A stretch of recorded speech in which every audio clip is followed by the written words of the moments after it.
Welcome to the Expat Edge with Marcus and Matt, where we answer your questions about becoming an expat to help you thrive abroad.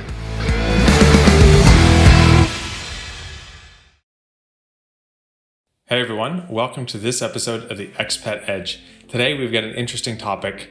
Marcus and I were just discussing. A lot of people keep asking, what is the difference between an expat and an immigrant?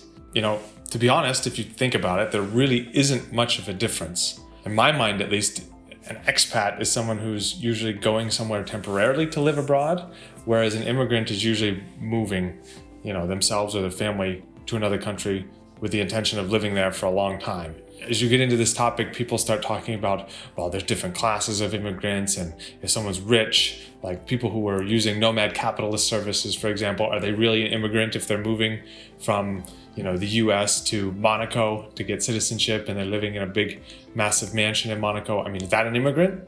I don't know. I mean, what are your thoughts, Marcus, on this topic? I think I never really looked up the definition of these terms. I mean, in my mind, the difference is really comes down to two factors: the time factor, how long somebody plans to stay in another country, and how integrated somebody is into that society, their lifestyle. So, for example, if I think of immigrants as leaving one country for a better experience in another country for the long term, and they stay there, they work there, their whole life is then built around the local community. They have to speak the language. But an expat would be someone who chooses to go to another country for a short period of time, and their lifestyle isn't necessarily as integrated because they maybe work for a foreign company. They have, they generally have a higher salary as locals around them. Maybe an immigrant would not. So I think really those are the deciding factors for me. But certainly an expat could turn into an immigrant, and an immigrant can have some of the aspects of an expat lifestyle.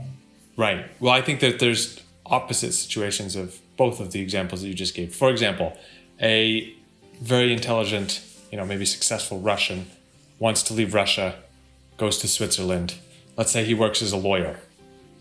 I mean, do you call that person an expat, or do you call that person an immigrant? Well, is he intending to stay there a long time? Well, I imagine Russians who are fleeing Russia because of the war now don't really have any long-term plans because, they don't know what's going to happen. So let's just base it on the current situation. I think another one that probably, draws a clear line between the two is your immigration status. So if you apply for residency versus, you're just there on a work visa for, 3 years, 5 years, you have some kind of contract, then you're probably, an expat versus an immigrant. The immigrant would be one who applies for residency intending to stay longer. Right. But then what about people who are typically viewed as immigrants? For example, I was flying to London a couple months ago, and I was sitting beside two guys from Tajikistan. They flew from Tajikistan to Turkey, and they were going to London. And they were going to live in London for 1 year and work on a construction project. Are they expats or are they immigrants? They're Gastarbeiters. I mean, they were really, really nice guys, but clearly, they didn't speak any English. We spoke Russian on the plane. And it was really interesting talking to them, but do they fit the expat profile? Not really, but they're also certainly not immigrants because they're going there for a short period of time. Yeah, I think that would be the third category of Gastarbeiters, because then you're going from a poorer country where you would make less than the country that you're going to temporarily work in. And you don't intend, they specifically said, I'm going for a project and I'll return home. Right. I think that's a different category, actually. Okay. Fair enough. Like I said before, I think they could crisscross, but most of the time, probably an expat would cross into the realm of immigrant more often than an immigrant into to expat because they're already, thinking they're going to go for the long term and integrate into society. Right. And one other last thing to kind of touch on, a lot of people think that immigrant has kind of a negative connotation to it. I never really kind of thought of the word immigrant as being, a negative, especially potentially being one when I was in Russia and my wife here in the US. I mean, why do you think people kind of use that as a negative term to talk about people? I mean, an immigrant from Germany to the US, I mean, there's nothing. Yeah, I think it's mostly tied with the idea that you're going from a less fortunate place to a more fortunate place. I think that's mainly the use case when you talk about immigrants. And of course, there's nothing wrong with that.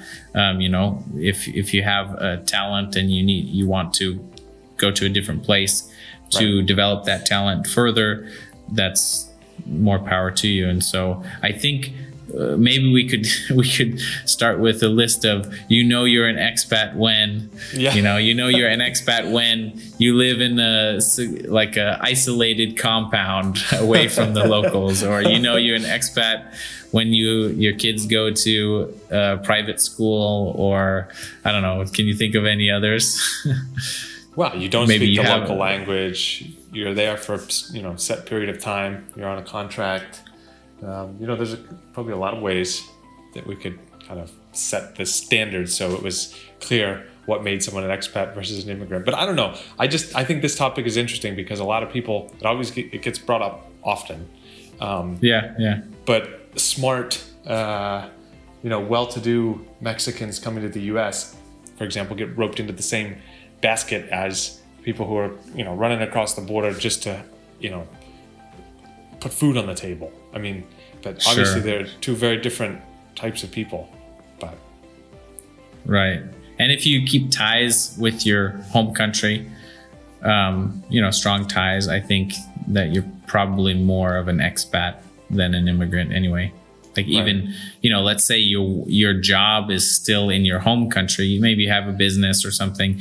And, lots of people do this in the US, where they would invest in something in the US to maybe have their kids go to school or something. And they're well off in their home country. Right. Technically, they are an immigrant according to their paperwork, but maybe their mindset is more expat.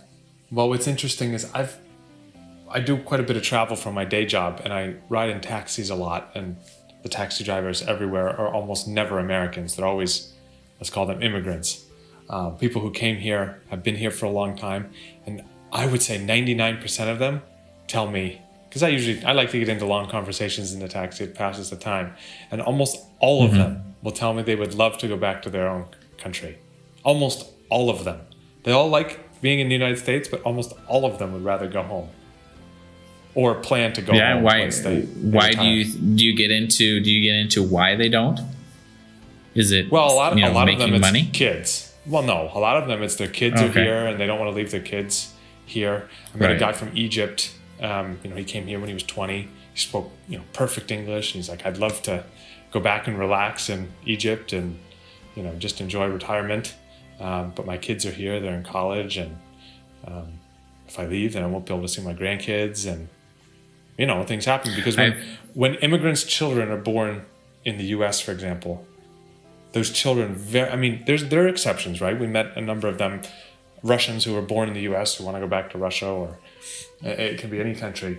But I would say the overwhelming majority of first-generation immigrants always like to stay where they are because they grew up in the U.S., their culture is American. They don't really understand other than going to visit, their grandparents in Egypt, for example.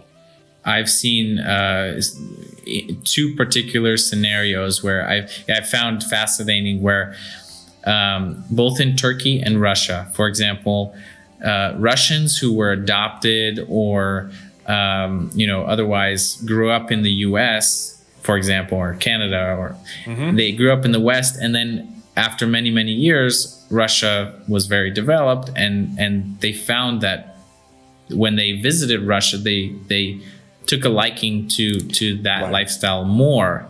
And so it was during this period that life was hard in Russia that they escaped or emigrated. And then the same thing, I've talked to a few Turks.